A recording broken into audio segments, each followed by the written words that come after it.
about us being angry, but we're also happy a few times this year because of wonderful things that happened and united us as a country. Hata kama ilikuwa for a few hours or days, but we're all happy. Yvonne, it's something to do with the best teacher? Yes, this was by far one of my favorite stories of the year. Teacher Tabichi. The interesting thing about him, you know, everybody knows the statistics by now, 80% of his salary going to his students and the needy. He wins a $1 million global award. And get this, he was considered the best out of 10,000 nominations from 179 countries. 10,000. And he wasn't, imagine that. And he wasn't the only one. Then there was Erica Demba, who got the AU Continental Teacher Award. He's a math and chemistry teacher at Asumbi Girls High School, and he's 35 years old. And this was the year when Bridget Koske also broke the world record, the women's marathon world record, which had been held by Paula Radcliffe since, I think, 1994. And she ran and she finished, and I don't think she understood the magnitude of what she had done. Yeah. But that was a really, really good moment. Another good one was when Geoffrey Kamworor also broke the world half marathon. That was good. And then another big one, there is the biggest one, but there's another one during the World Athletic Championships in Doha when we came second behind the United States. That was an amazing feeling. Yep. We had Helen Obiri, Ruth Chepngetich, Beatrice Chepkoech, Timothy Cheriot, and Concestas Kipruto bring home gold medals. But now there was the big one, Joe, the one that actually brought the world together. Yes, another 35-year-old one. And this one was the GOAT himself, greatest of all time, Eliud Kipchoge. I think for me, I've never watched TV for that long. I mean, I hardly watched TV. Right? And you know, it was like, I still get goosebumps. I'm telling you, like, and it was amazing. I remember I was sitting at home. There was no one else. People had gone places, and I was sitting there, and I stood up so many times. And I said, like, this is just, it wasn't like a football match, someone is going to score and whatever. But and then, think about it, watching running is pretty boring. I know, but it's not like a football match. It is not, but this was so engaging, and it inspires us as Kenyans. We're yearning for someone to rally us around something good.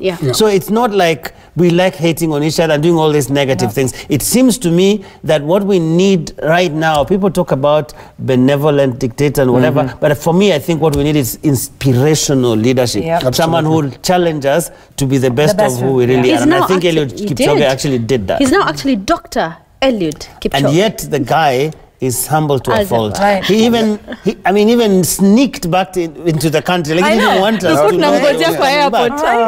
Like, kama ingekuwa mimi, singekuwa hapa, like, I'm back, guys. I'm that guy. Imagine if this was a politician. I know.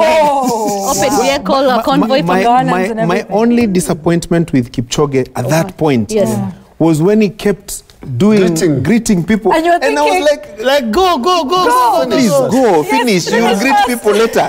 You know, but the guy knew, like, but there was that fear, right, that he would get this. Don't talk. But I remember, you remember there was this vehicle that was beaming. You finished the following day. Sorry, I mean, you remember the vehicle that was beaming? Doing the lights on there. You know, to do the markers. I promised myself I was going to use that vehicle. But you know, other than Eliud Kipchoge, Linus Joe, and Yvonne and Gashuri, the women's football team and the starlets were also amazing this year. Of course, I'm the footballer around here. Linus is a hockey guy. Joe. Linus plays football? I play football. I don't know what Joe plays. I played hockey, please. Oh. Okay, but the Harambee Starlets, they did very well. They did very well, and not just winning the CECAFA, but under very difficult circumstances. Look, the male counterparts were in Uganda for the same championship. And they were beaten by Eritrea. We are still, as football fans, we are still wondering how we were beaten by Eritrea, and especially 4-1. We still have a few issues to... Honestly, I think the Starlets were going to beat Eritrea. Absolutely.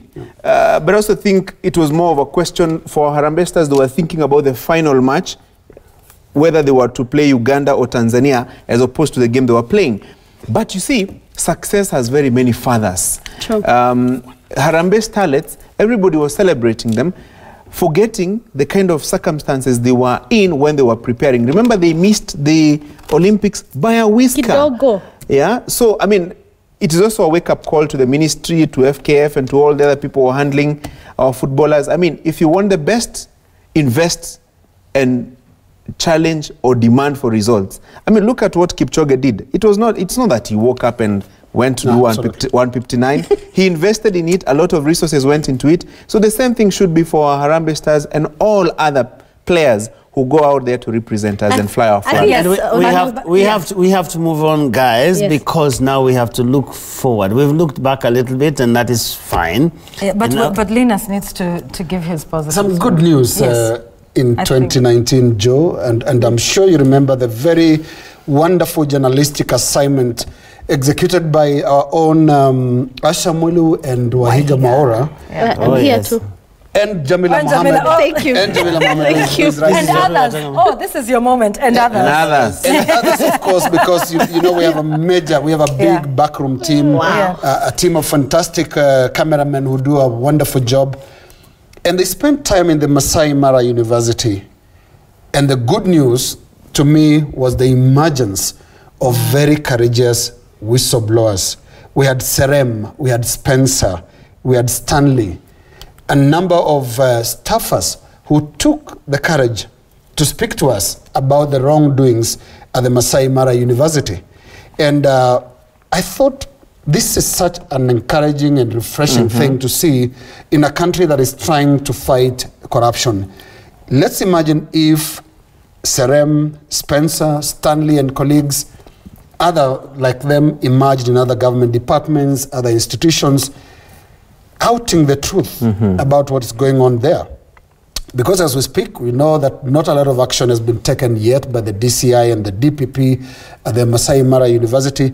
It doesn't change the fact that with the report that we aired and the very damning evidence given by Serem, Spencer and other whistleblowers, Masai Mara University is essentially a scene of crime. Joe. Wow. 2019. Meisha.